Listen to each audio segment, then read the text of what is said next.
ಈ ವಾರ ಕಳಪೆ ಚೈತ್ರ ಅವರು ನೀವು ಪಕ್ಷಪಾತಿ ಆದ್ರಿ ಅಂತ ಫೌಲ್ಗಳನ್ನ ನಾನು ಇದುವರೆಗೂ ಯಾವ ಆಟದಲ್ಲಿ ನೋಡಿಲ್ಲ. ಬಿಗ್ ಬಾಸ್ ಒಂದು ಸ್ಕ್ರಿಪ್ಟೆಡ್ ಶೋ ಅಂತ ತುಂಬಾ ಜನ ಅನ್ಕೊಂಡಿದ್ದಾರೆ. ಯಾರನ್ನ ಕ್ಯಾಪ್ಟನ್ ಮಾಡೋಣ ನೆಕ್ಸ್ಟ್ ವೀಕ್ ಇವಾಗ ಡಿಸೈಡ್ ಆಗ್ಬಿಡು. ನಾನು ನೀವೆಲ್ಲ ಆಗಿದ್ದೀರಾ, ನಾನು ಆಗ್ತೀನಿ ಪ್ಲೀಸ್. ಅವರು ತಗೊಳ್ಳೋ ನಿರ್ಧಾರ, ಕ್ಯಾಪ್ಟನ್ ಟಾಸ್ಕ್ ಅಲ್ಲಿ ಅವರು ಆಡೋ ರೀತಿ, ಇದೆಲ್ಲವೂ ಒಂದೊಂದು ಬಾರಿ ಸ್ಕ್ರಿಪ್ಟೆಡ್ ಅನ್ನೋ ರೀತಿಯಲ್ಲಿ ತೋರಿಸುತ್ತೆ. ನೀವು ಹೇಳಿದ ರೀಸನ್ಸ್ ನಿಮ್ಗೆ ಸರಿ ಇದೆಯಾ ಕೇಳಿ. ಮನೇಲಿ ಈಸಿ ಟಾರ್ಗೆಟ್ಗಳಲ್ವಾ ನಾವು.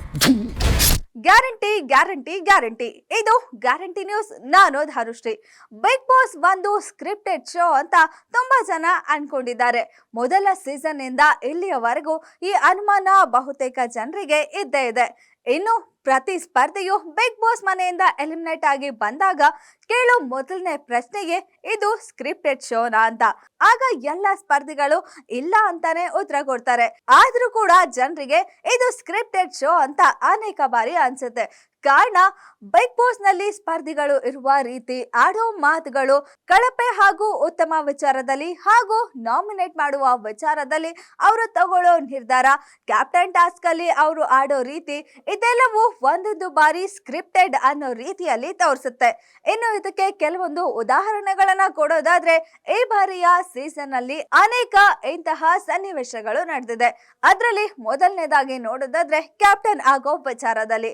ಇದು ಯಾರು ಕೂಡ ಮಾತಾಡದೆ ತಮ್ಮ ಆಟವನ್ನು ತಾವು ಆಡಿ ಕ್ಯಾಪ್ಟನ್ ಆಗ್ಬೇಕು ಅನ್ನೋದು ಬಿಗ್ ಬಾಸ್ ನ ಮೂಲ ನಿಯಮವಾಗಿದೆ. ಆದ್ರೆ ಸ್ಪರ್ಧಿಗಳು ಕ್ಯಾಪ್ಟನ್ ಆಗೋದ್ರ ಬಗ್ಗೆ ಕೂತು ಗುಂಪಲ್ಲಿ ಮಾತಾಡ್ತಾರೆ. ಯಾರು ಕ್ಯಾಪ್ಟನ್ ಆಗ್ಬೇಕು ಆಗ್ಬಾರ್ದು ಅನ್ನೋದನ್ನ ಸ್ವತಃ ಅವರೇ ನಿರ್ಧಾರ ತಗೋತಾರೆ. ಕಳೆದ ಕೆಲವು ವಾರಗಳಲ್ಲಿ ಭವ್ಯ, ತ್ರಿವಿಕ್ರಮ್, ಮಂಜು ಹಾಗೆ ಗೌತಮಿ ಅವರು ಕೂತು ಈ ವಿಚಾರದ ಬಗ್ಗೆ ಮಾತಾಡಿದ್ದಾರೆ. ಈ ವಾರ ನೀವು ಕ್ಯಾಪ್ಟನ್ ಆಗಿದ್ದೀರಿ, ಹಾಗಾಗಿ ಮುಂದಿನ ವಾರ ನಾನು ಆಗ್ತೀನಿ, ಅದರ ಮುಂದಿನ ವಾರ ಇವರು ಆಗ್ಲಿ, ನಾವು 4 ಜನನೇ ಕ್ಯಾಪ್ಟನ್ ಆಗೋಣ, ಒಬ್ರಾದ ಮೇಲೆ ಒಬ್ರು ಅನ್ನೋ ರೀತಿಯಲ್ಲಿ ಮಾತಾಡ್ತಾರೆ.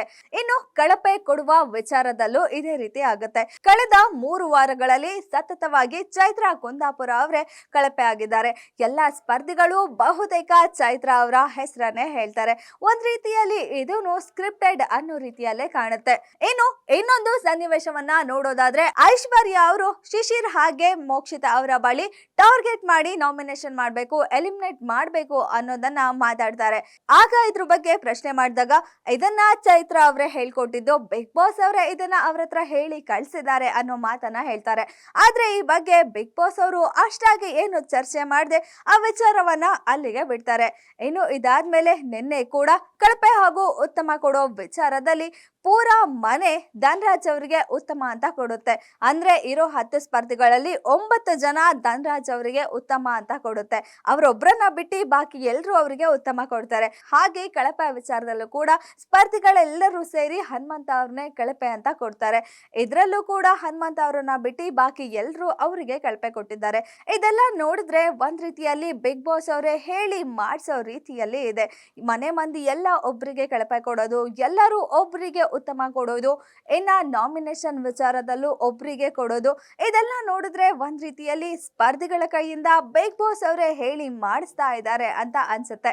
ಹಾಗಾಗಿ ಈ ಎಲ್ಲಾ ಘಟನೆಗಳಿಂದ ಬಿಗ್ ಬಾಸ್ ಒಂದೊಂದು ಬಾರಿ ಇದು ಸ್ಕ್ರಿಪ್ಟೆಡ್ ಶೋ ಅನ್ನೋ ರೀತಿಯಲ್ಲಿ ವೀಕ್ಷಕರಿಗೆ ಅನ್ಸುತ್ತೆ.